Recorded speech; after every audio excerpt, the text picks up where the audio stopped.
how's it been on the training ground? Has it been a sort of rolling up your sleeves week after the disappointment, obviously, of the Luton game? Yeah, it was a very disappointing game, to be honest with you. Very disappointing the way we played. That wasn't us. We've been better than that this season and a lot of times. So we look to bounce back against Barnsley.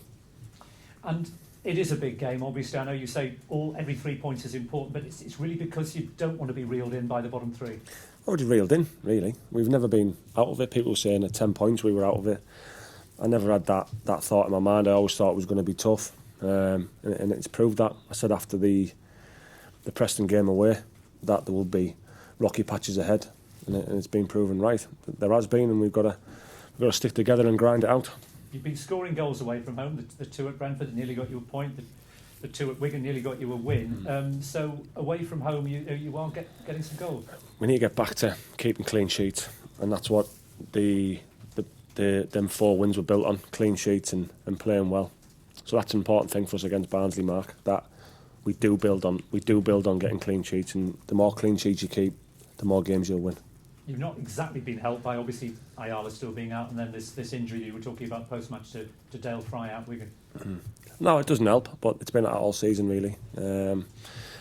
Dale, Danny, Ryan, Johnny, George haven't been fit all together at one point of the season, so it's difficult. Before the Luton game, I mean, did you see that sort of coming? That sort of kind of below par performance? Or? If you look at most of the games in the Championship, that happens. I mean, Barnsley go and beat Fulham 3-0. Who'd have thought that? And that's what the Championship's all about. Anyone can beat anyone on the day. Did I expect to get beat by Luton? No. Did I expect to turn up and put a better performance in? Yes. And the performance, like I said, on numerous occasions, wasn't good enough. And of course, that was an unexpected result from Barnsley. But then again, as the home team, and they desperate to get the 3 points, can you capitalise on any sort of nervousness with the home fans if you can sort of have a good start? Yeah, without a doubt, that's what we need to do. But we need to build on a strong foundation at the back, and try and get a clean sheet, and then hopefully try and win the game from there. Like you say, Mark, we've scored a few goals away from home, but let's try and get the foundation right first and build from that.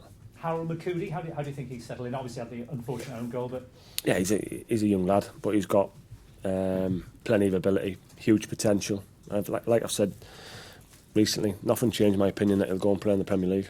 I've no doubt about that. He'll be a really, really good player for someone who'll get their hands on him next year. I know he's a St Etienne player, but I'm sure people will look to buy him in the summer. And you talked about clean sheets. Obviously, final third's important as well, and you've got Britt back, and that conundrum of which is going to be the best sort of attacking formation, perhaps until the end of the season. Yeah, let's see. They're all fighting for the place, and like I said, the performance the other day wasn't good enough. So if they keep on fighting for the place in training, there may be changes to be made. There's a statistical website that's worked out what all the results are going to be before the end of the season. You'd be delighted to hear that Boro aren't going down, according to them. I don't really take much notice of statistics, Mark, to be honest with you. But I mean, in terms of that, you say you've never been out of it, and I think you feel that the players have never really felt entirely safe, and that's probably a good thing. There can never be any complacency. Even 10 points might not be a big enough margin. Complacency kills you, to be honest with you, and I don't want my place to get like that. And like I say, we're in there. We are in a relegation battle. That's without a doubt, in my view. And we have been really all season. We didn't start the season off well, and we're down the bottom. At one point, we're in the relegation zone. We dug ourselves out of it. No doubt we can do that again. And no win since New Year's Day. Is it one of those things you just break that run, and then everybody can then start with a fresh sheet? Let's hope we can do that. But we didn't play well against Luton, wasn't great against Wigan, but the games before that were very good. So I need to take the positives, and I look to try and build on that. And in terms of injuries, we're having a real go today, aren't you, with these questions, Mark? You're pushing it again. Near the end, you're doing well. In terms of injuries, apart from Dale Fry, just Dale Fry, Ayala, Dijksteel's been back in training. Look to get him a game next Friday, maybe 60-70 minutes. Danny's still 3 or 4 weeks away. Dale probably 4 weeks as well. But they'll be a bit like the cavalry when you sort of get those extra bodies in, and then they'll be... Yeah, hopefully. And it brings back experience. I mean, with the two players we've brought back recently, George and Ryan Shotton, experienced players know the Championship inside out.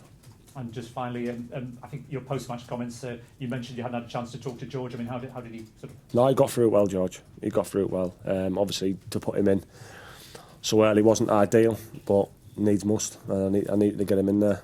He's a big character for this football club and the team moving forward. And leaders on the pitch, that would be so important. Exactly. We need the more leaders, the better for me. You've got that. Cheers, Mark. Well, thank you very much. I'm done.